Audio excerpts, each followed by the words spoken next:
Okay. Hello, everybody. Welcome to the Pastel Society of Southern California Theme Thursday. Today is October 13th, 2022, and we have a wonderful special day for you for this particular Theme Thursday with a special guest. Mary Aslin is joining us. So a reminder that you are being recorded this evening, and please maintain your courtesy to go ahead and mute. And when you want to ask your question, go ahead and unmute, ask your question, state your name before you ask your question, and then go ahead when you're done with your dialogue, go ahead and put yourself back on mute and do that as often as you need to. Great. I'd like to go ahead and send this over to Lynn, who will introduce Mary to the rest of you who may not know her or need to be reminded. Go ahead, Lynn. All right, Mary, this is a special night because I'll never forget. Probably 10 years ago, you came to the Pastel Society of Southern California to an in-person meeting and you did a demonstration, and I just immediately felt a connection with you because you were from Washington State, which was my childhood home. And I said, oh, somebody else from Washington. Mary has become, I think she was even then, but she's gone on to become one of the premier pastel artists in the world. I really admire you, Mary, because you're a local girl, but you're also a world-renowned pastel artist. I mean, she just returned from a workshop in Andalusia, Spain, and she's been featured in France, and she's been the tops of the Pastel 100. Her collections are all over the world. And I mean, the bio we sent out to all the members really says it all. But Mary, you humble me because you are so kind. You give of your time. You did a Zoom workshop for us in 2020 on painting the still life outdoors. And now here you are on Theme Thursday doing painting the figure outdoors. And we just love you and appreciate you so much for giving of everything you know to us. So thank you. And I'll turn it over to you. What an absolutely overwhelming introduction, for heaven's sakes. Oh my goodness. I'm left speechless. So, wow, it's my great honor to be here. I love this group. The Pastel Society of Southern California is absolutely special, and to be part of it as a member and as a demonstrator is a great honor. So thank you very much for that. Yeah, the pastel medium, boy, we all love it. And, you know, it lends itself particularly well for painting the figure outdoors. And I'm going to get into that. First of all, I'll tell you that the relative to the details, I've got a piece of Sennelier Lacarte paper here. It's my favorite surface. You know, I also work on UArt, and I also love Art Spectrum primer coated. I apply it with a roller 3 times to ultra smooth canvas and mount it to a board, and that allows me to work large because the Lacarte paper doesn't come larger than 23 by 31. And I've done a couple of 6-foot outdoor figures, and I need that large surface. But I love this Lacarte. It just is wonderful. So that's what I'm working on tonight. And I actually have to hold this up if I can. It's a fraction of what I have in my studio in Laguna, but it'll do the trick for the key variables tonight. And, you know, working, the thing that's so incredibly wonderful about pastel when you work outdoors is that we don't have to wait for any drying. We don't have to use a palette knife for any mixing. If we see that color, as we're working, we can grab that stick and put it in, and it really lends itself well to doing what Charles Hawthorne admonished plein air painters to do, is to really capture color notes. And we have a huge box full of notes here, and I find it really exciting. It never ceases to amaze me what these this pile of dry sticks can do for us relative to capturing the beauty of light. And that leads me importantly to the key most significant and fundamental variable when it comes to painting the outdoor figure, and that is you must understand the kind of light you are working with. And I'm going to go through a couple of examples, and please let me know if for some reason these don't come through properly. But I'm using examples that I've referenced from the masters. Zorn is one, and he lived in Sweden, and the latitude there meant that the light was quite cool. And you know, you can pick up some of these cool notes on the skin tones, and we'll talk about how as you turn the form with temperature versus light and shadow. As a matter of fact, let me bring that up right now. This is probably one of the most significant exercises you can ever do, to understand light. And the top two examples show how you turn a form with temperature, and the bottom two examples show how you turn the form with light and shadow. And if this egg form, you know, elongate it, make it rounder, whatever, but the limbs on a human form will follow the rules that are shown here with the egg. This is probably one of the most significant exercises that you can do for understanding how to turn a form. And also understand light. And of course, you could have a lifetime of study here, because depending on what surrounds this form will influence the way the form is turned, with temperature in this case, with light and shadow in this case. Now, it doesn't mean that there isn't some value shift here, and it doesn't mean there isn't some temperature shift here. But in this case, local color predominates, and value is sublimated for the sake of temperature. And here, value is king. And some of the subtleties in the color are less important than the light and shadow. Do you have any questions about that so far? It's foundational, and you will, if you're going to paint a figure in this kind of light versus the top left versus the bottom left, it's fairly different. This is going to give you a lot of working time. The light and shadow is not. So you have to plan your experience accordingly. And we'll talk more about that. Here's an example of a demo I did for Pastel Live about the difference between the fundamental difference between the light and the light and shadow painting on the right, and the local color on the left. And Calif has her wonderful skeleton in her studio, and that's really great to reference any kind of, if you want to paint the figure in this sort of natural soft flat light, knowledge of anatomy is really, really significant, because you are going to have to turn the form more with temperature than with value.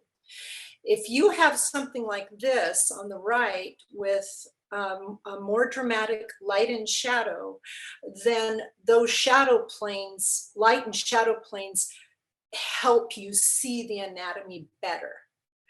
So this is a very good exercise for not only developing your understanding of anatomy, but how to turn the form with temperature.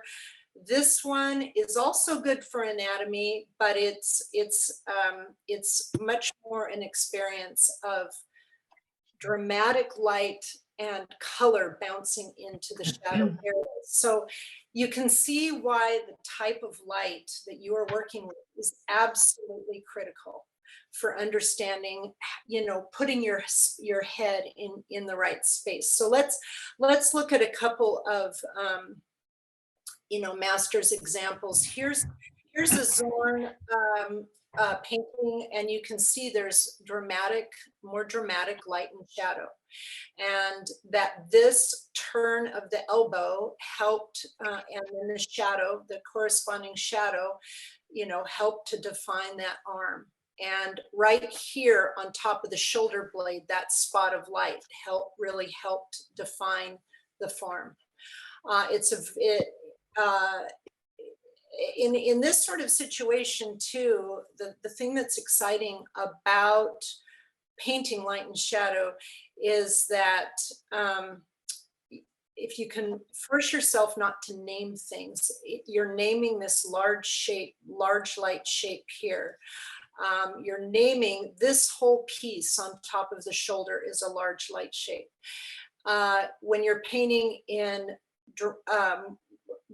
softer flat light, then you do tend to name it because you need to see the subtlety of the form. Whoopsie, I did something wrong here. I went back and I didn't mean to. Okay, so let's look at what Soroya did. Very, very, very dramatic light and shadow. And there's a spine that runs down the back here, but it's not as significant. He's not trying to pick up the details of the bones and muscles here. He is looking at the planes. And one thing I want you to notice really significantly is how these top planes are cool. See how cool that is. That is picking up the light of the sky. And then as the form turns around, that's cool there. Look right here, how cool this node is as this little plane picks up the light of the sky. And then the light of the water is bouncing up in here. Beautiful example. This is a Soroya example of, you know, is this about the figure at all? Or is this just honestly about a pattern of light and dark shapes? The figure here honestly is very secondary. This is a painting of a light and dark pattern. And the figure just happens to be in that composition. So that's significant. In this case, Soroya did pick up more of the anatomy here in the plains, but gosh, look at how dramatic this is. But maybe less so than he did this way less than, we know this artist, Bouguereau, and I shouldn't have got that, shouldn't be that small. Let's see if I can get a bigger one here. Not very big. If you look at Bouguereau, he always painted in cool light, and he turned the form with the most minute changes in temperature. Very unlike what we just saw with Soroya. Alma Tadema, his figures tend to be on the cool side. And if you study like the turn of that arm, that's no different than painting an egg in cool light. No different. If you can paint an egg in cool light, you can paint that arm. This is a little bit of a warmer skin tone, but to turn the form in these very, very subtle shifts, if you can paint an egg in a very even light, you can paint that arm. Here's another example here of turning the form with temperature rather than light and shadow. You know, this all at some level, this was I don't know if any of you were at, oh, maybe offline. Okay, never mind. I will talk about, I've already talked about that. I don't need to go reference it. I want you to think about, you know, your DNA as an artist. What is it that really, really moves you? And, you know, if you really, really, really love the dramatic light and shadow on a figure, when you pose your model, it's just not going to work if it's an overcast, cloudy day.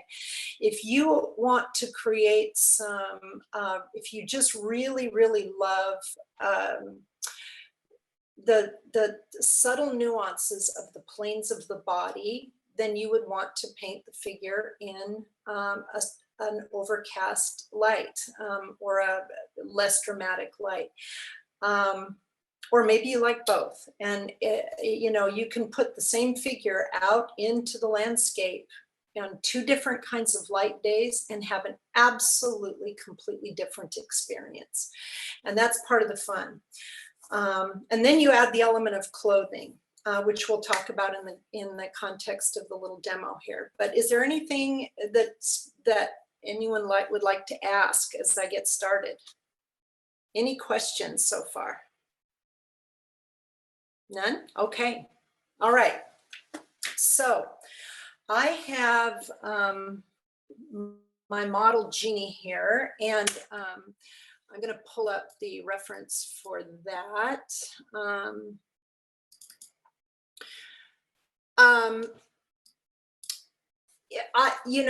You've heard the admonition before, and I'm going to say it again.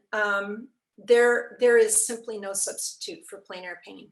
And when you, or painting from life, and it's an incredible amount of work to orchestrate getting a model outside, but it is worth every penny and every second you do it. Because this photo is interesting, but I don't know if I can hold this up. This was a model I had come, and I did a quick sketch of her. See if I can do this.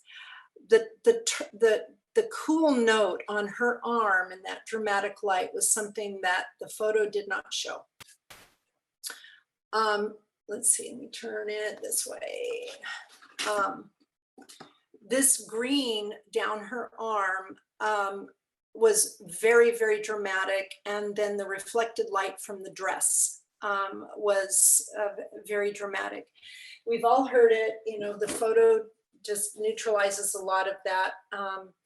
And you will be amazed at how much you advance if you can do this outside in natural light. And we're so lucky here in this climate that we can do that. And I have to tell you a funny story. I have Ruth, who has posed for a lot of artists down here, and I live in an area that's, you know, it's a townhouse, but it's very private. And I had Ruth post outside, and she's posed everywhere for Laguna College and for a zillion artists.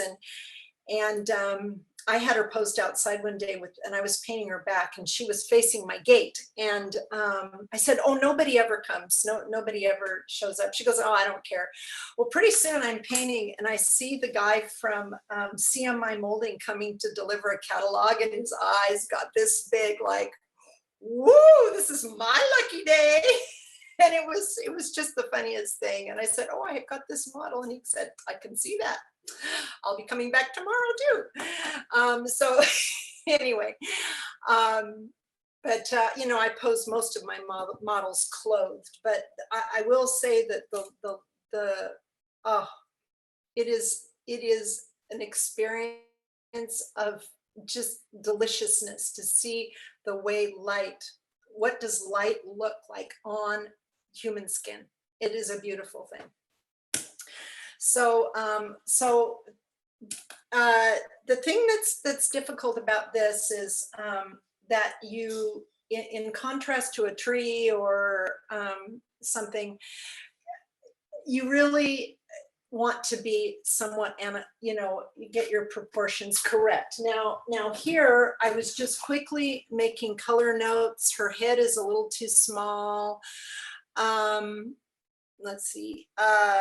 I haven't checked her proportions. I just needed to get these color notes really quickly.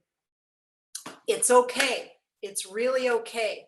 It's way more important for you to do something that's out of proportion, but you get the color note right, because you can correct it later. And those color notes that you make will have a significant impact when you go to your photo and then you go to paint the figure. Then what you can do is do what we all do, is just check the proportions, the plumb lines, the verticals and so forth, and line things up. And you have now you have your correct drawing, you've got your color notes, and then you can start to work. I've chosen today to do this more dramatic light and shadow painting. And just as a side note, compositionally too, is I'm not going to focus on design per se as part of this demo, but one thing you really want to think about with respect to the figure is reconciling the design. And, you know, with a reclining figure like this, I really want to make sure I have some counterpoint verticals. Conversely, if I have a standing figure, I want to make sure that I've got some counterpoint diagonals just to reconcile the design. So, you know, these are just it's a variable to think about when you're developing the final painting. And I'll show you some of that. But first of all, I'm going to just take my regular pastels and do what I do at any time, anywhere, for anything, no matter the light. I am considering the fact that this light is on the cool side of warm. And you can see that right here, the top plane of her shoulder, I'm going to take a stab at it. It's going to be cooler than, or brighter than,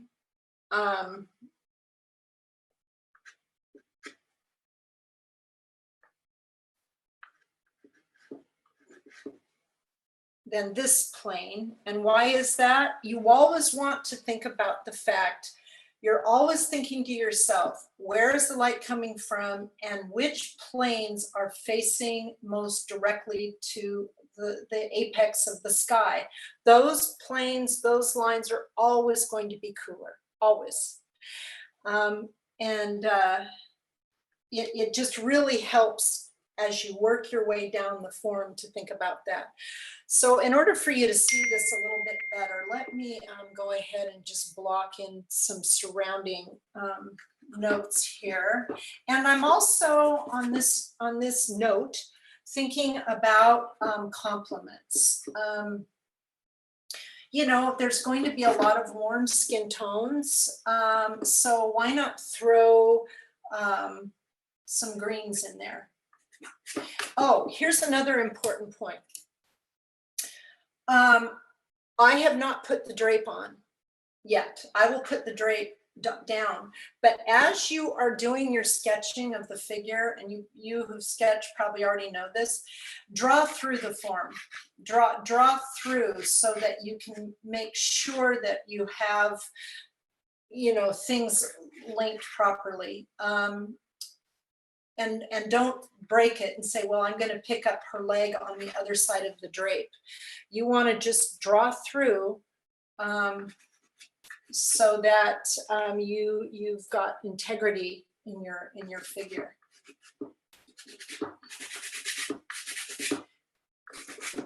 And what's going on back here? We'll put a little foil behind her head here, kind of to suggest that cloth a little bit.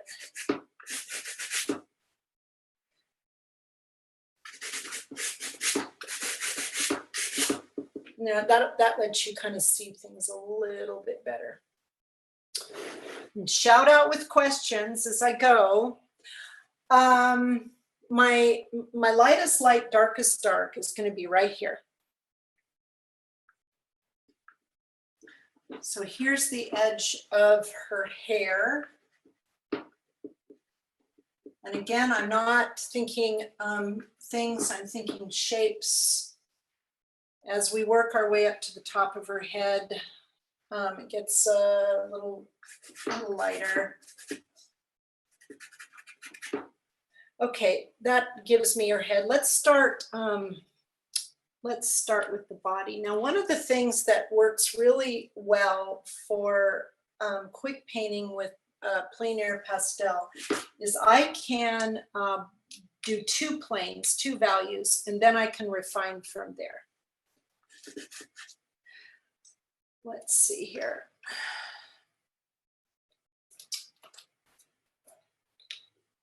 I'm thinking about the largest simple shape that I can see, and I'm going to refine it from there. And that's a little dark. I'm trying to find something a little lighter here. Let's see.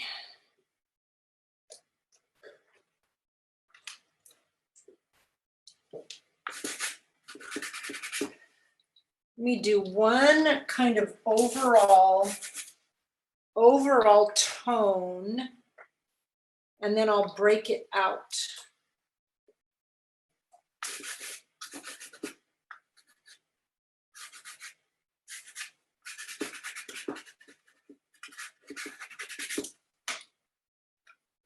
I do a lot of blending.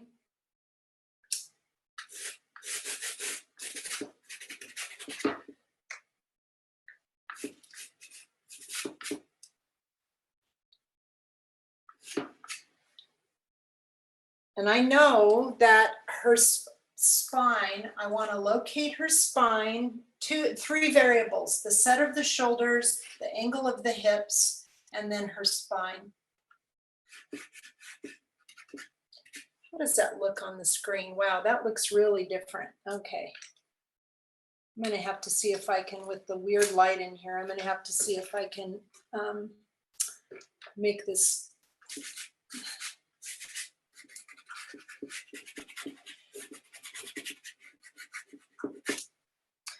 Compensate for that a little bit. Any questions? Anybody? Fire away. Mary, do you ever do workshops of live model? I mean, maybe not nude outside, but live model outside? I have, yes, I have. As a matter of fact, when I was in Spain, I hired a flamenco dancer. Oh, wow. And she posed for us, and oh my gosh, it was an absolute thrill. So would they be on your workshop? Would they be on your website if you were going to do it? Well, yeah, I announced them through my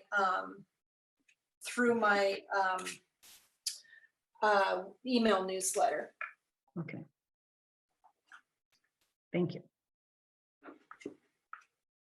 Okay, so I've got kind of the turn of her arm. I've got the spine kind of indicated here. And as this comes down, this is darker here. And her body is starting to take shape.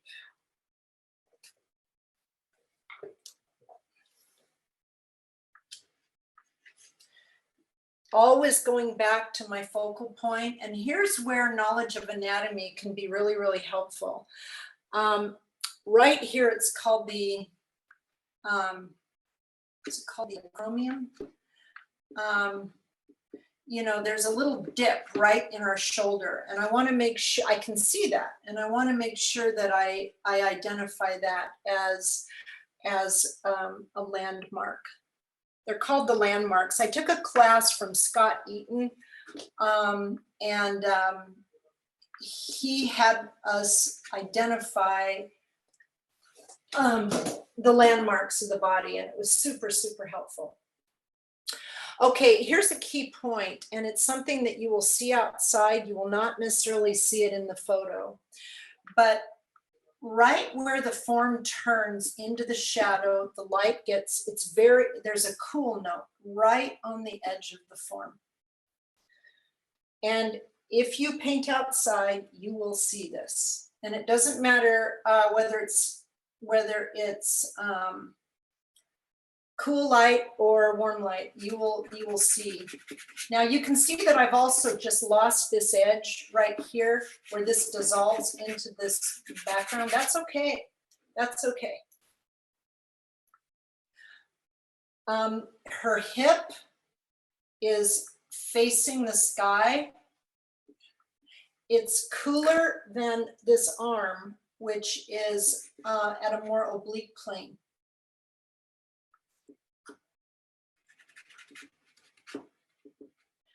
And the other thing that I learned from Dan Gerhardt's, and this is something that you can do in refinement, but it is key, and it adds a lot more interest to when you're doing. You'll see like a here's an arm. Here's the light on the arm. Here is the here's the cool note as the arm turns. He was very specific about working across the planes of the arm. Don't follow the line of the arm, work across. Pull your marks across like this. And if you can make some of these kinds of marks around muscles, say where the bicep goes in, then that it keeps you from, I think the reason that he was more adamant about doing this is it kind of makes sense. Your left brain will tell you, okay, well, here's the shadow side. Here's the shadow side, and here's the light side, and I've got my that cool note where the form turns, my arm turns. It keeps you don't want to think of the limbs as sausages. They have in the context of that cylinder, there is a lot of variation, and if you can work across the form rather than parallel to the form, your brain will start to pick up where is there a change of plane, perhaps around the bicep and right around the elbow. So while I'm putting this note in here, I'm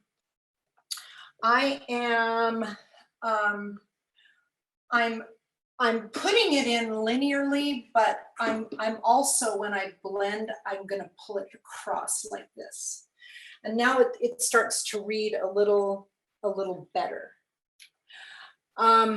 Interestingly, there is a hint of green here. And on this plane, as her rib cage comes up, there's just a little hint of green, and I'm not going to question it. I'm just going to put it in, and isn't it convenient that it also works as a complement. Okay, let's see, where was I? I was working on the hip, and boy, I see a very cool note right here of violet. And the more you do some of these figures outside, the more you just, read into it in a way that you can read into things much better. Because your brain will start to compensate for what the photo does not do. Okay, working down the body. There's a little bump in her arm right there. I want to keep it light, but as it goes down, it gets quite a bit darker, and boy, there's a lot of subtlety in there. But I know that with pastel that I can, well, maybe I'll do this. I'll come back here. I know that with pastel, I can work into the places that I've already been.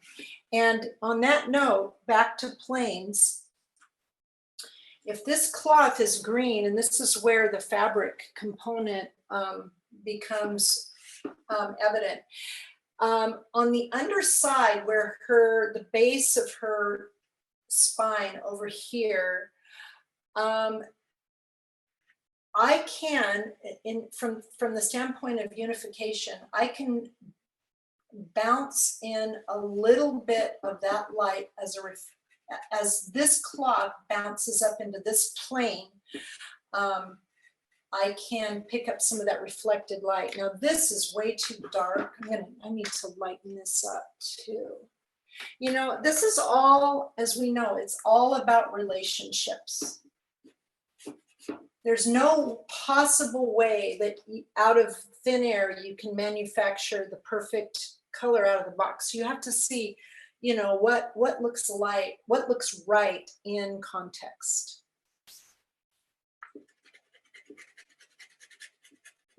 This is all very dark here. State and restate. I need to make that a little bit warmer. Lighter, darker, warmer, cooler. That's all you really have to ask yourself.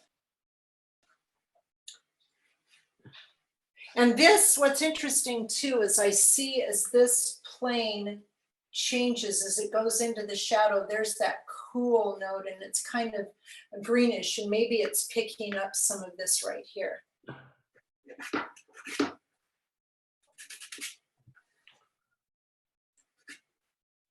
Okay, let me go back to her hair. I think I'm kind of painting sideways, so try not to block your view and paint sideways. It's a good challenge. Okay, how about, well, let me keep working down and get her hand in here. Mary, I have a question. Yes. It's Vivian. Hi, Vivian. Hi. Could you speak to the pressure that you're applying, and also what pastels do you prefer to use on la carte? Oh, these are great questions. The pressure, good question. You know, that's, let's see, let me think about this for a minute. Because for example, right here, I'm really going to put quite a lot of pressure right here. But when it comes to maybe this cool note, maybe I'm dragging the pastel over and this is the other thing that's so of critical importance. And I have a super hard time doing this in oil paint. You need something to work with. And when you really load up this surface, when you load it up, then not that you want to load it up with things that aren't right, but when you load it up, it gives you a foil upon which to work. That being said, when it comes to pay attention to, I never pay attention to, oh gosh, I don't want to use, even though that color is exactly right, I don't want to use that color right now because I need to do hard pastels first and soft pastels at the end. If it's the color that I want, I'll use it. And I have a huge range in my box here. I would have to say here, for example, is a Giraud, and they're kind of the champagne of pastels. They are very expensive, but you know, they work for, you know, brush strokes, and they work for very, you know, fine lines. You know, we all know the nice square Great Americans, Terry Ludwig's. Look at how that's the eggplant. You know, I can just tap that. But my top favorites are Unison, Rembrandt, and well, four: Unison, Rembrandt, Giraud, and Terry Ludwig. Those are probably my favorites. Did that answer the question, Vivian? Keep asking. Yes, Why it not? did. Yes, it did. Thank you. What about, this is Maureen McHale. What about Hi. the hard pastels? You know, is there a preference for you? Would you need the harder ones? You know, you mean in terms of brand? Yes, because I have to shop for some. You know, I really love new pastels. I think they've got just the right amount of hardness. And just now, I can just take that, because I've got a critical mass of pastel, I can use this as a glaze and just drag this nice cool over the top. So I particularly love new pastels. Okay, thank you. Yes, you're welcome. Thanks for the questions. Helps me know how to keep going here. Okay, I'm gonna go ahead and put the drape in, and because I have the underlying anatomy the way I want it, then I know that I can confidently put the drape on top without, and I've learned this, believe me, the hard way, because I'll get the drape all in and I'll go, oh no, I've got the whole proportion wrong, or I've got, you know, something out of whack. So it's prudent to try to get that right the first time, in terms of the and that's the other thing. I mean, you know, we're so anxious to get going on the painting, and yet it really using proportional you know, and as much skill as you might have in drawing, you know, it's still prudent to just go through verification. Do I have everything, you know, in the right, you know, proportion here? Because it'll make the painting experience so much more pleasurable when you do get there. So, and boy, there's a lot going on here, and where the leg folds over. It's kind of hard to see it, but I'm just gonna, let's see, where's the top of the hand? The top of the hand has a lot of, boy, lots of colors. Put in, with a light shadow painting like this, put in a light plane and a dark plane, and then flesh it out. Is that the right dark? Well, if it's less important that it's precisely the right dark, then it's the right value. And I can always correct it. Okay, let me finish getting this drape in here. Let's see. What about the fingers and the top of the hand? I need, you know, less is more. You can just suggest. If I come down and I know that I have the knuckles that come down. I've got a light plane where the knuckles are, and where they go down in the shadow. All I have to do is that light plane and then the shadow plane. And then I can work fingers later. I don't want to get bogged down into fingers. I just want to get kind of the essence of the shape. Okay, let's see here. Let me get these legs done and the shadow on the legs. And I'll also tell you that I am appalling at feet, because I spend most of my time working from the top of the head down, and you know, on live model sessions that it's like, whoopsie, and the model stopped posing and I still didn't get the feet. So that's a real weakness, something I really need to work on. Let's look. Mary, this is Kath. You know how you're supposed to line your hand. You know, we all have feet too. We could actually sit down and look at and draw our feet. Yeah, that's right. That's exactly right. And why not? You know, why not? That's great. Okay, let's see. Working down the leg here, I'm thinking it's like it's a cylinder. I have a light side and a dark side. And it's got some, there's a cast shadow here. This is where the leg comes out into the light again, but that's a little too pink. It needs to be a little more yellow. Okay, while I'm there, and this is another thing that helps with a light shadow painting is that, you know, there's this pattern of light across the ankle. Carry it over. And then there's some here too.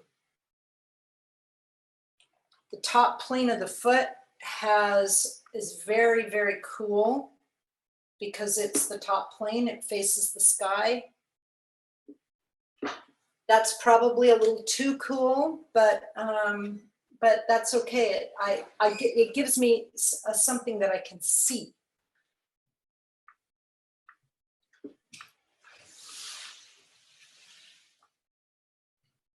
And boy, those fingers are way down in shadow. This part of this cloth is really, really a challenge, but piece by piece, and luckily we're working with pastel, which is so wonderfully correctable. I'm seeing in this cloth here that there is, it's a little bit translucent. So back to your question, Vivian, I'm dragging a warm because I want some of that warm to show through that transparent cloth. And I'll feel better when I get this foot in here. Dark on the bottom, cast shadow.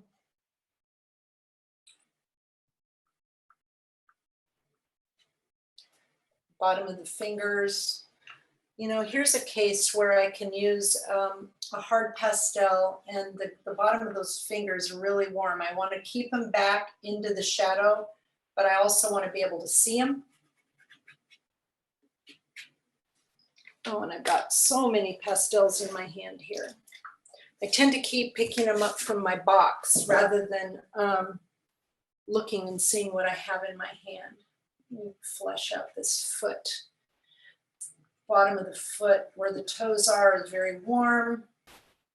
Lighter, darker, warmer, cooler. Lighter, darker, warmer, cooler. I've kind of lost the top of the hand there, but I'll get it back.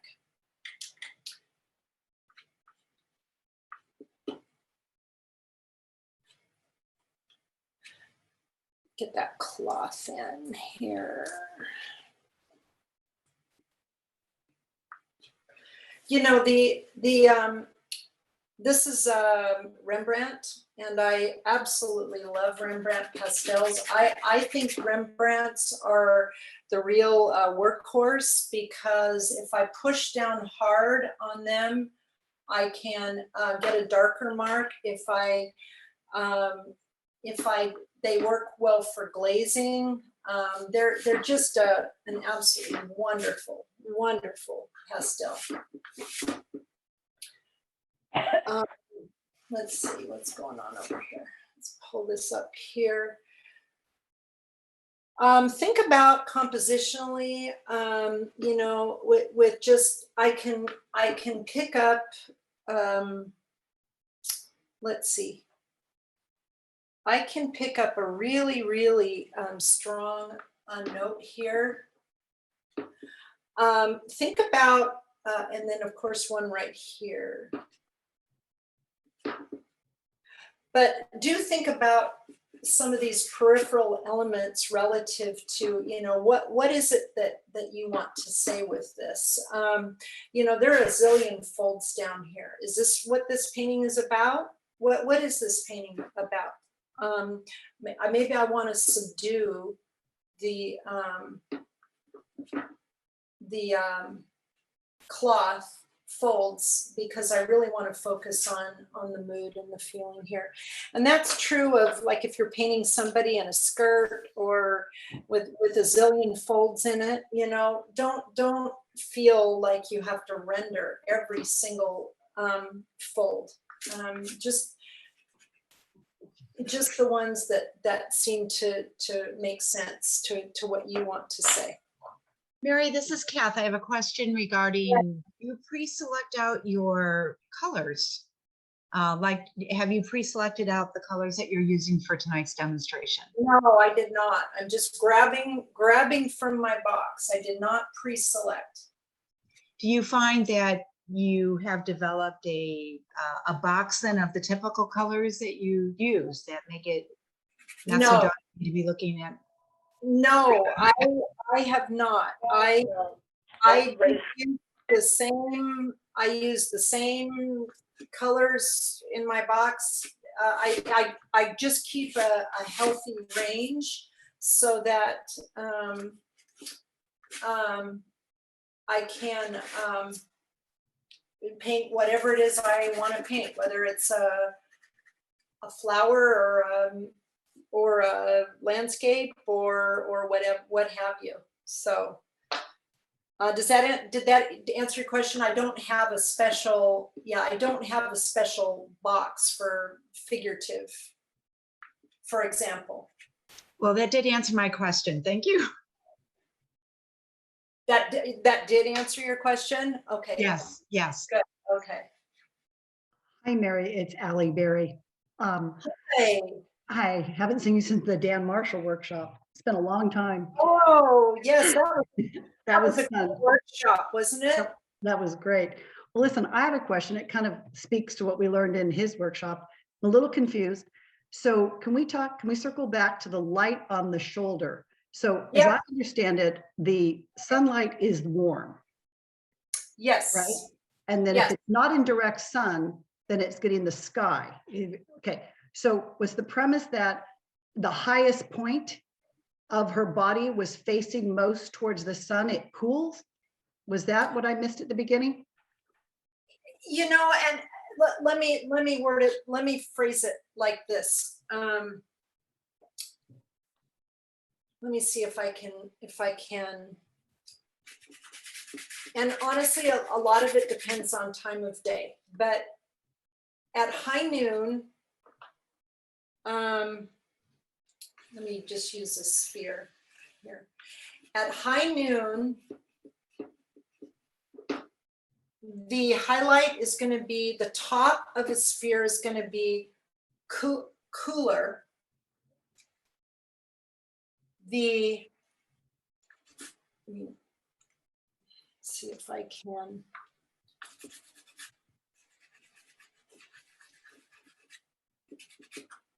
Let me see if I can surround this so you can see it better.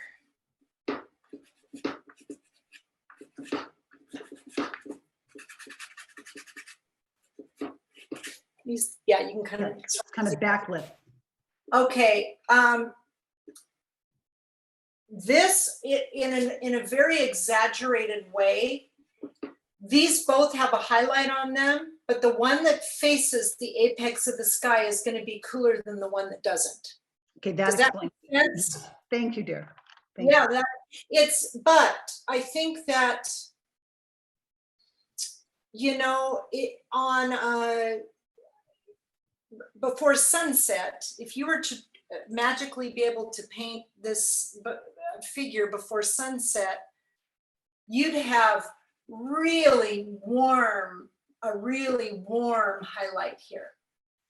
And as you go down the figure, or down as there's more reflected light bouncing around, this is cooler than this, but it's still warm. It's still warmer than something at high noon. Does that make sense? Yeah, it means sunlight still. Yes, and you know, in general, and I think you bring up a really key point. If you are painting a highlight on let me just use a shoulder, for example. Here's let's see. Let me just do a quick set of shoulders here. We can't see it. It seems to be off frame. Or is Oh, that... you're off frame. Okay, so let me go back over here. Let me take this out. We'll use our little demo section right here.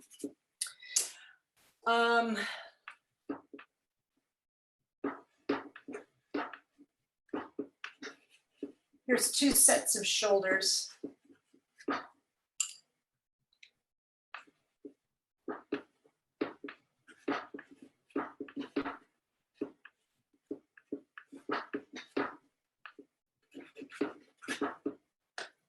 Two sets of shoulders. Let me put one kind of overall color on there so that we can.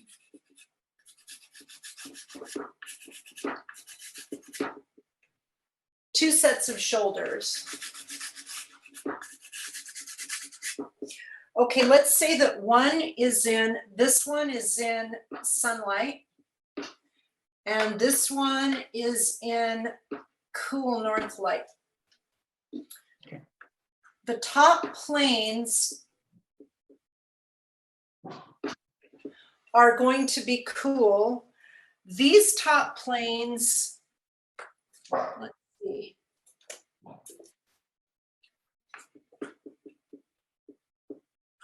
This is warmer than this because there's more sunlight in it, but it is still cooler relative to, no, that's not right. It's still cooler relative to this. Does that make sense? So when I say the top planes tend to be, that face the sky are cooler, well, you compare these two and you say this is warmer than this. This is because this has sunlight in it. This does more warm yellow sunlight in it. This one doesn't, but it is still cooler relative to what's around it. So it's the plane change. And you know what? I can see from my screen that the color does not show up at all. And I'm sorry about that. It's so overly saturated, but let me see if I can. I trust you. Let me do this. Let me try to make this really, oh boy, it's really super washed out here. I don't know how to do it. No, I get it intellectually. Thank you very much. Yeah, it's just that if you were to compare them side by side, you go, wait a minute, I thought you said the top planes were supposed to be cooler. That looks warm. Well, it's cool compared to what else is in it, but not compared to that different kind of light. And that's what's so foundational. Thank you so much. About the different kinds of light. And also making sure that you don't change your mind halfway through and go, you know, I started out with a light and shadow painting, but I'm going to switch to a cool light painting. It won't work. You need to start over, or call it a day, and come back the next day or whatever, because they're two separate experiences and realities. You know, light and shadow paintings give you an opportunity to more easily lose edges when you're painting. When you're painting an apple, let's see if this shows up. I'll do it up here. If you're painting a red apple in light and shadow, we have the shadow side and we have the light side. Here's my apple in light and shadow. Very roughly. What was I leading up to with that? I can't remember what my point was. Oh, and the other one was going to be in the cool light or the flat light. One was light and shadow and one was temperature change. If you're painting the concept, you have to ask yourself, what concept am I painting? Am I painting oh, I know what I was leading up to. When you paint an apple in and I'm going to use, and this applies to anything. Here is the concept of apple. The cool light has given us a mechanism for defining what that is, because it's called a local color painting. It's what we think of. It's a red apple. Is this a red apple? Yes, it's a red apple. It's the same red apple. This one happens to be in light and shadow. This one happens to be in flat light. The thing that's nice about a light and shadow painting is that you can lose edges really easily. See how that cast shadow, I can just blend that together. When you're painting a local color painting, you have to make decisions about where you lose edges, because the local color allows you to see everything very, very well. And so how do you, there is going to be a little bit of shadow down there. Well, here, the shadow is lost for me. Here, where do I break it? I can see it all. So keep that in mind when you are, depending on what your DNA, what you love. Do you want to create a painting with a lot of more shape-oriented with lost edges, or do you want it to be you know, a little more realistic with crisper edges? This is probably what you want. So there's no right or wrong, but it's just, if you want to lose edges more easily, then this is the kind of painting that helps with that.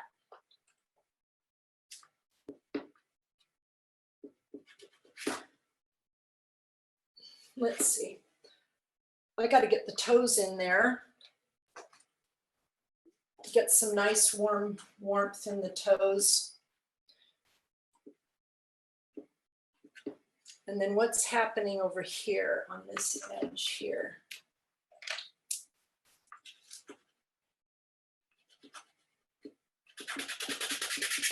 I'm going to also use this opportunity to get some verticals in there, and we can enjoy how very, very versatile this wonderful medium is. Move the color around a little bit.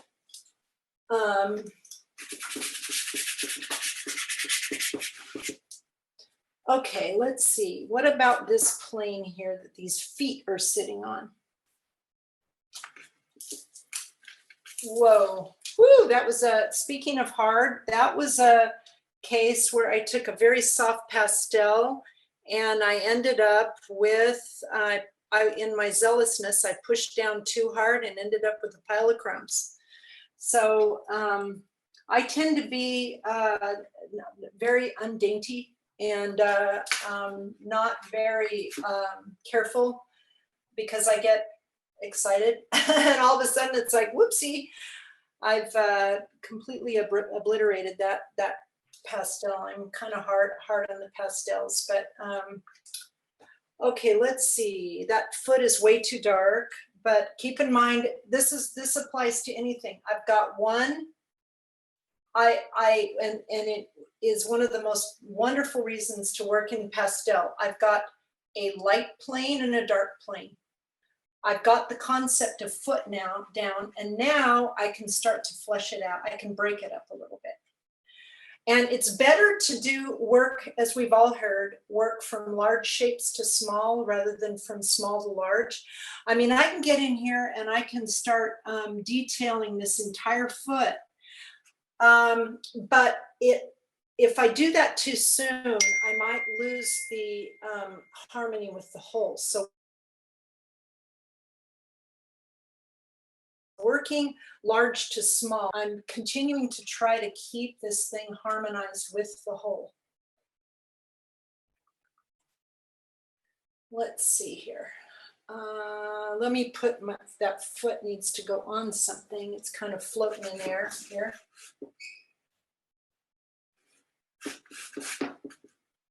This is a new pastel that just happens to be the right color. On that note, when I mentioned the Sennelier La Carte, I never care what color paper I work on.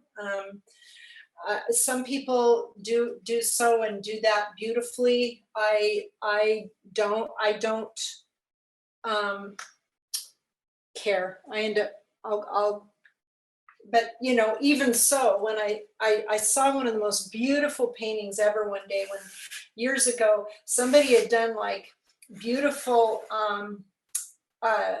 surf on the beach, and if you drag that new pastel, you can see that sand underneath. It's like, wow, that's really cool. I don't do that, but I sure admire it when I see it done. Let's see, let's put some darks in that cloth. Do you think, this is Maureen McHale again, do you think you could give us a little more explanation about the paper that you're using? Sure. Because Sure. you're doing a lot of smoothing and I find that very interesting.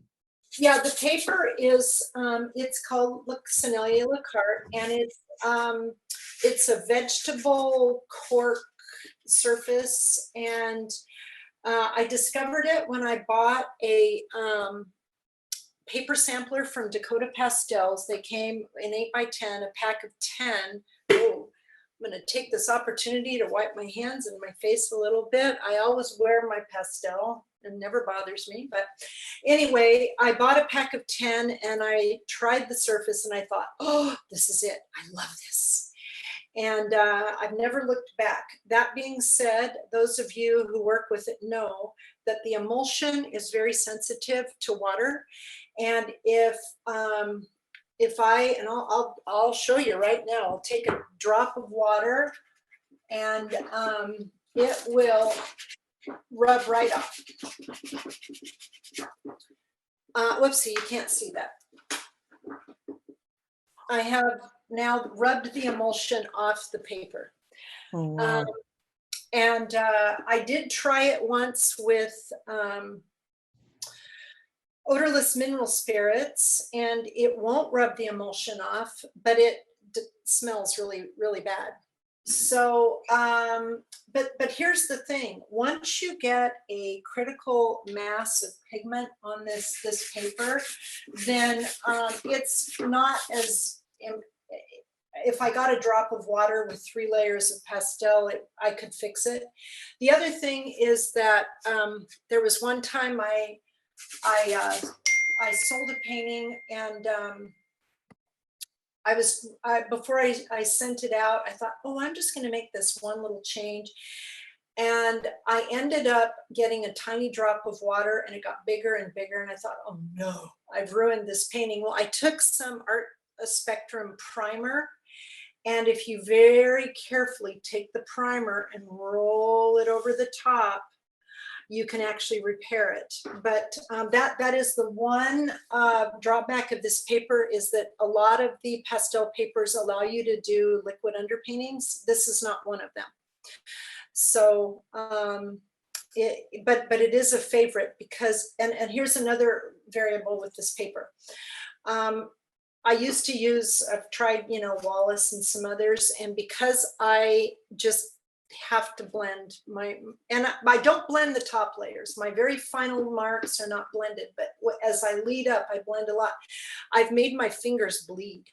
And so I have to have a paper that will not do that, and La Carte will not do that. So it is absolutely a marvelous, marvelous surface. And I absolutely love it. I just love it. Anybody else use it in the group? Yes, I've used it. This is Lynn. I used it a lot in France with Elizabeth Mowry. That was one of her favorite papers also, with the Giroux. Yeah. So, and well, I keep it always in my plein air pack. Yeah, the Sennelier pastels are wonderful. I've used the Sennelier pastels, and so I've thought to myself, gosh, are you only supposed to use the Sennelier pastels ideally with this paper, but those were in the early days, and I thought, oh, maybe I'm not supposed to use this range, but it works great. So with a huge range. That being said, you know, if you end up with a pastel that for some reason in the manufacture, it ends up having sometimes when these pigments, as they're mixed, they can scrape. Actually, you know, what was interesting is there was a Terry Ludwig, and I even called him years ago and said, you know, this red has a little bit of graininess in it. And he said, oh, he answered the phone. He goes, oh, really? And it actually abraded the surface of the lacquer, where it was like it incised the surface. But I haven't had that happen since. And, you know, a lot of people have a lot more tender touch than I do, and probably would never have that problem. But you know, if you get that paper sampler from Dakota and try out the different surfaces, you can experiment with 10 different 8x10 sheets. And it's, I don't know, I haven't priced it lately, $25. And it's such a worthwhile investment because you're experimenting without having to buy. I mean, a sheet of this paper, 23x31, I think the last time I checked it was $25 a sheet. And they do have smaller packs that aren't as expensive, but it's nice to experiment in a way that doesn't, you know, break the bank. So, and that's a good way to experiment. They also have, as I understand it, they also have pastel samplers so that you can try different. They have a selection of pastels. You can try that too. So let's see, I'm gonna put in some of the cloth here. What goes over her head? Let's see. Oh, I need to put her hand up here. It's kind of a key variable. And you know, pastels are so wonderful. Drawing, I think of them as drawing, painting, and sculpting all in one go. Let's see here.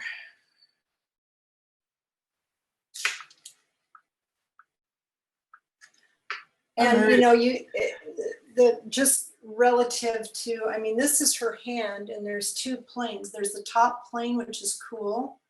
And then there's the plane that wraps down her fingers.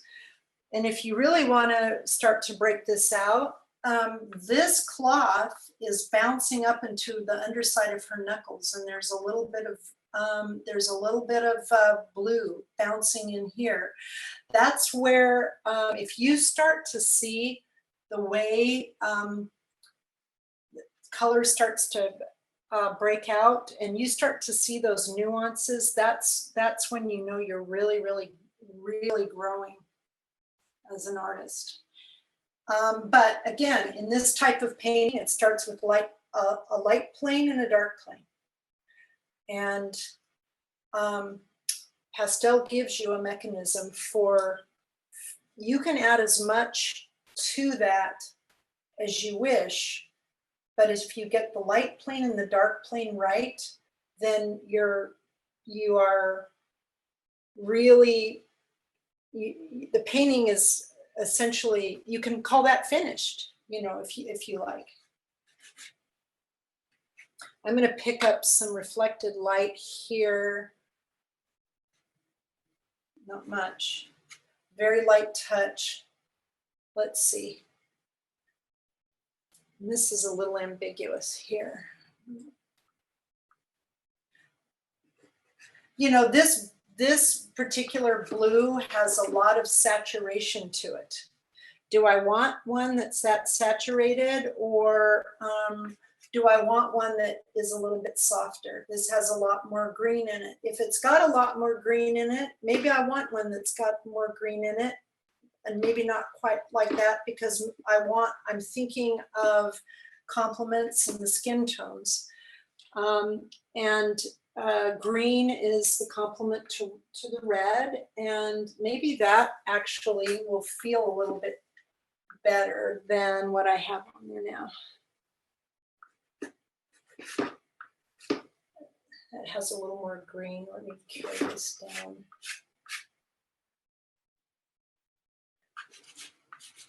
I want that to look translucent, so I'm going to put a little warm there. Okay.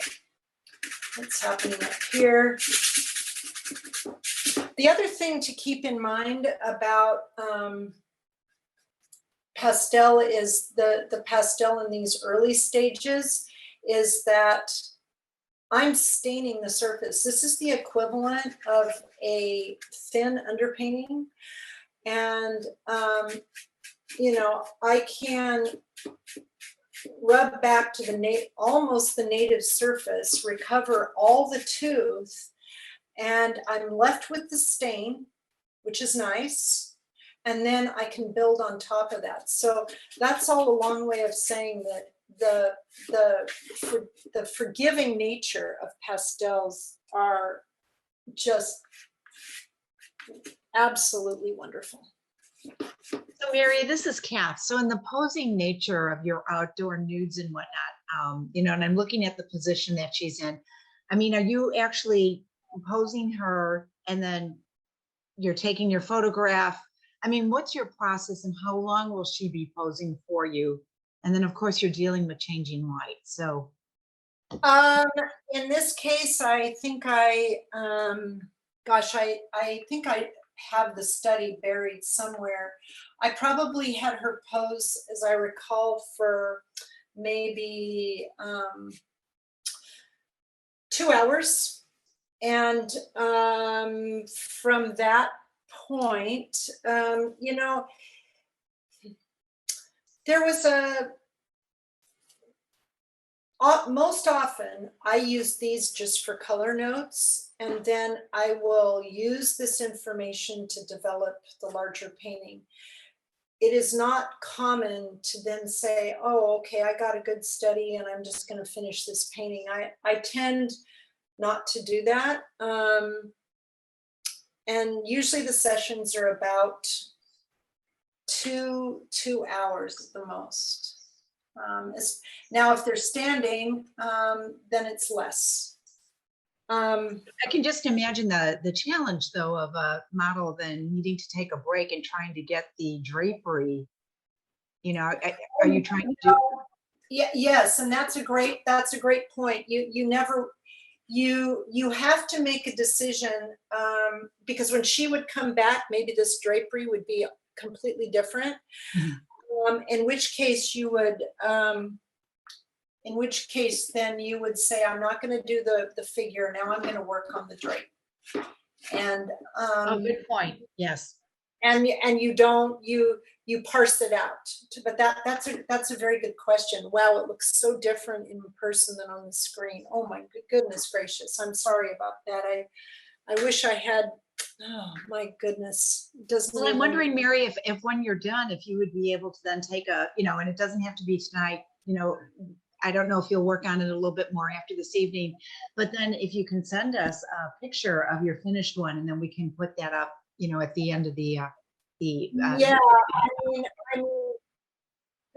this area right here, oh my gosh, it looks so wrong on the screen. It doesn't look too bad in person here. So yeah, thank you. I'll do that, because unfortunately this I was hoping to really, you know, not just talk about the color, but actually show you. And it doesn't really, it's just not, the subtlety just isn't translating at all. But oh well. Let me see if I can understand. It sounds that when you pose the figure and she's laying down, you're important. The first thing is really actually getting the shape, the proportion, and the figure drawn, and the drapery and everything else is secondary, and that'll totally just be at another session. And on that note, I actually bought some mannequins, and a lot of artists of the past would work on the face and the hands, but then they would use a mannequin for the drapery. So yeah, Oh, yes. Okay. that's a great question. That's kind of a key question. So thanks for that. And any other questions that anybody has? Hi, And I this would- is Jan. Could you explain Jan. that egg exercise again? Sure, I'd love to. You will never get a bigger bang for your buck than painting the egg. In the first one on the top left is, a white egg on a white surface, and then I put it on a colored surface, and then did the same. The bottom ones are light and shadow paintings, but on different surfaces. And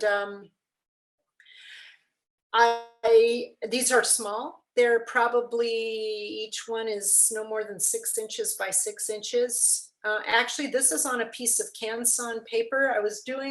I did this as part of a little presentation I did at Festival of Arts, and I thought, oh, I got to have something to work with here. And these are small Canson paper, and What kind of paper? Canson, Mitien. CANSON? No, it's Mitienes. It's French. It looks like my tientes, but it's the French pronunciation in the terrible way that I would pronounce it is Mitien. And you can get it. The good news is that you can get this paper at Hobby Lobby or Michael's. It's sold everywhere, and it's cheap. And there's a smooth side, and there is a rough side. And I use the smooth side, and for a number of years, this was one of the only papers available. I still think Canson paper, it's an uncoated paper, but I think it's absolutely fantastic. I have done many, many paintings on this, and it's true, you can't build up quite as many layers, but you can if you're willing to do, it's a paper that I've taken a soft brush to, and when I get my underpainting like this, or let's say I've got all my forms, or I've sort of blocked in, I'll take a soft brush and run water over it, and it fixes the first layer of pastel, and then you can build more on top of it.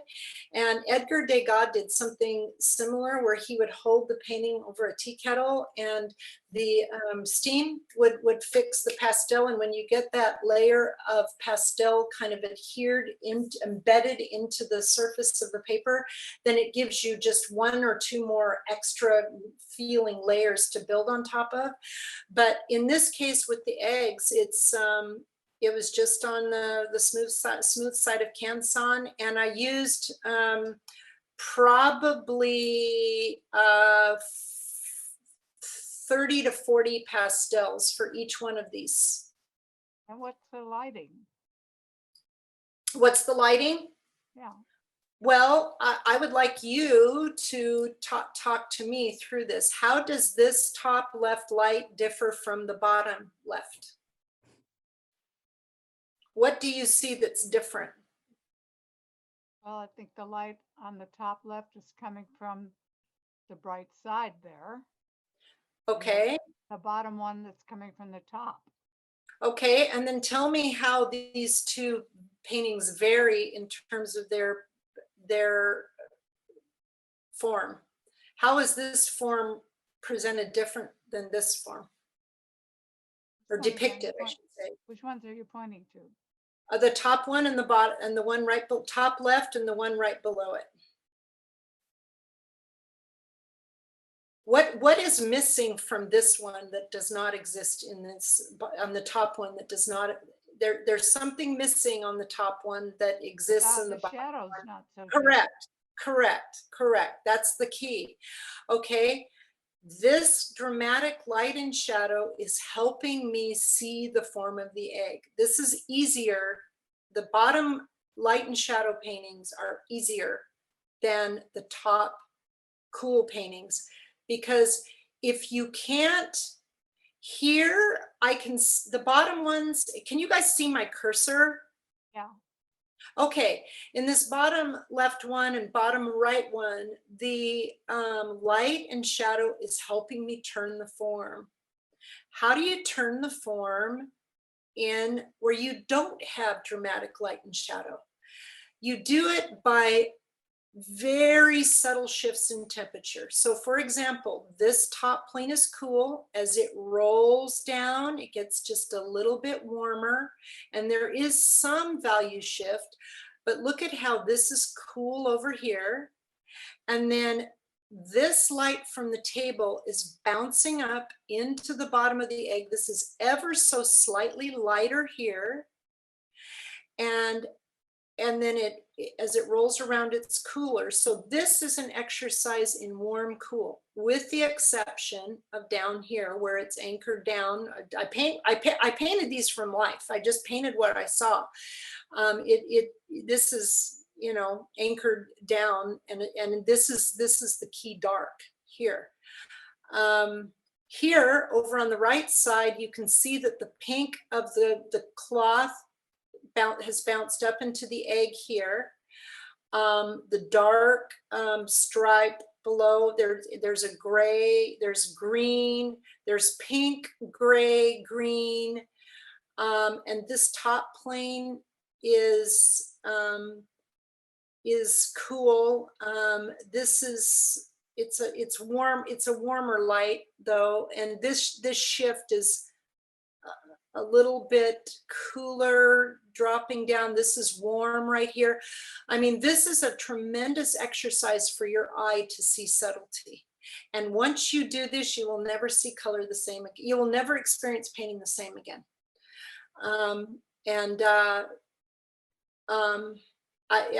I simply can't overstate it. So you will take this knowledge out into the field with you, no matter what you want to paint, but painting the figure, you'll see the limbs and the planes entirely differently. Does that help? Yeah, I just, you said it was so important, and then I didn't quite understand it. So I appreciate your explanation on. Yeah, what we're trying to do is we're trying to take a two-dimensional plane and a pile of pigments, and we are trying to help our readers see form. We want them to see form. How do we do that? This on the left side, here, the bottom left and the bottom right, the light is helping us see this is the form of an egg, because I can see that I've got the light, the right, you know, the top plane and the shadow plane. We still want our viewer to see form when it comes to flat light. How do we do that? I actually cannot tell you how to do that. You need to do this yourself, because I can tell you, okay, this is cooler, and as it rolls down, it's a little warmer. Your eyes, your circumstances, your surrounding light is going to be different than mine, and your perception, but it can be done. And it's a thrill. And it's the other thing that's so marvelous about it. Here's the most marvelous thing. You have a beautiful art education in color on a piece of cheap paper, and on a small size, with an object that's very readily available in a place that's very easily, I mean, this took the size of a small tabletop. An egg is not big. So it's a thrilling exercise. Trust me in this. You will love it. You will grow, you will learn. And here's the thing, you'll put a note here. You'll say, okay, I know eggs are white. I know they're white, so the white eggs are, so I'm gonna make that the white egg. I'm thinking white egg. What does white egg look like? In my left brain, it's white. I need to define the edge of that white by putting a foil behind it. I'll just pick any old, some neutral back there, just so I can see that white. Okay, well, the eggs are white, but as that form rolls toward me, how can I modify the form? If you made that really, really dark, you would say to yourself, no, I'm going to look at my egg in cool light. I just made it too dark. So what this boils down to is you're going to make concept of white egg right here in this top plane. And then you're going to make infinite refinements as you go. And your experience painting it will teach you what it needs to be. Can we correlate that to the woman's behind and the cast shadow?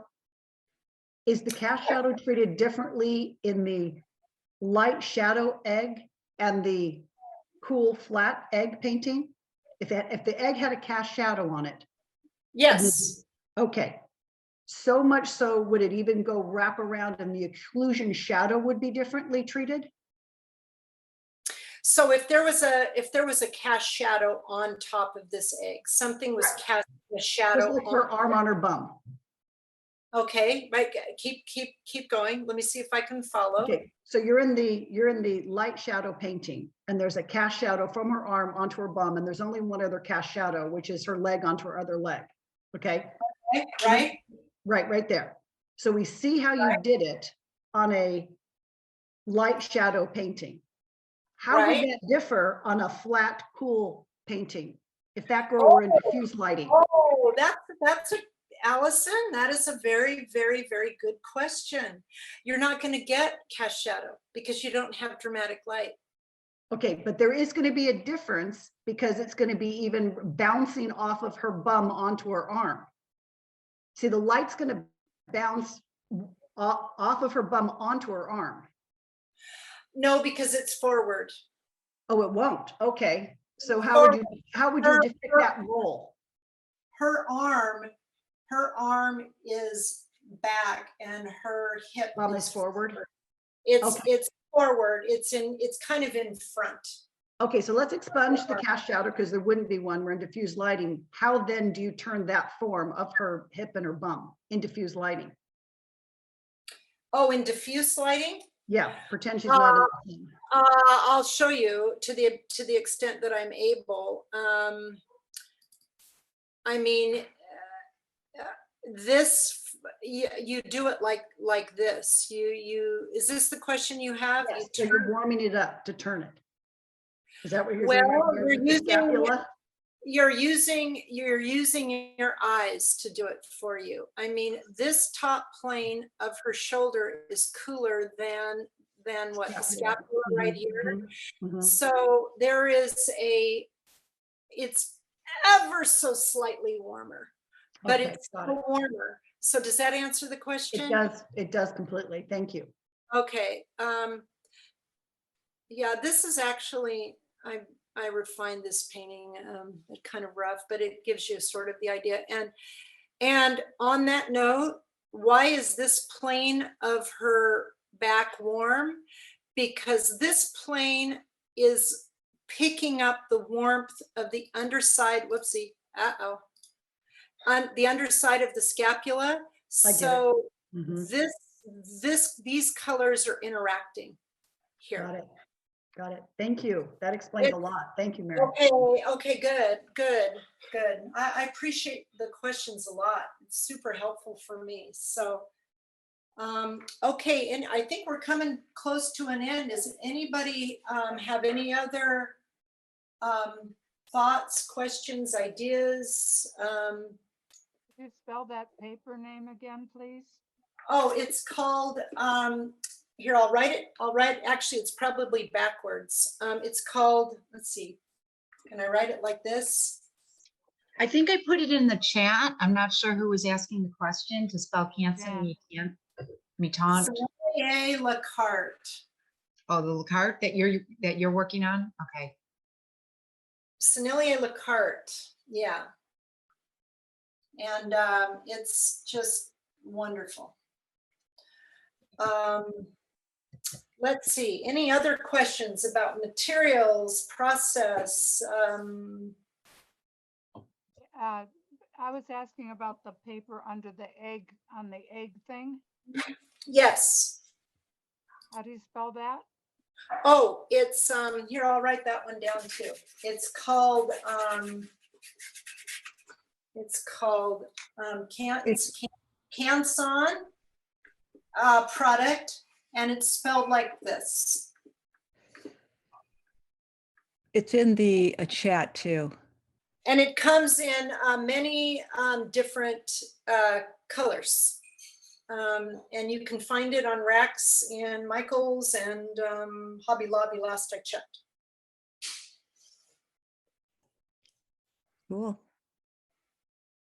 Well, Mary, this is Kath. This is such an incredible demonstration, and you are a phenomenal teacher. Oh, thank you. I had asked a question in the chat of how many people that were actually Zooming with us this evening had actually done some portrait work, and a few, handful of people responded. But I really sincerely hope that those of you that have not attempted to do this to take Mary's wonderful words of wisdom and actually get out there and do some plein air, work with the figure, start working on your own body parts, I guess maybe out in the sunlight, take a picture and play and experiment with the different types of lighting as she showed us. I know that I certainly picked up quite a few tips. And with that, I think if there aren't any other questions, feel free to unmute and to thank your wonderful teacher. Well, thank you for being here. Thank you. Thank you, Mary. It was Thank you great. so Very much. appreciative. Thank Mary. Thank Well, you. thank you. I'm Thank you, very Mary. grateful. And again, I do apologize that the lighting was off, that I couldn't, but I'll send you that. And don't hesitate if you think of any questions that you come up, just email me. I'd love to chat with you. Thank you. Thank you. Thank Thank you so much. So much. I'm going to stop recording right now.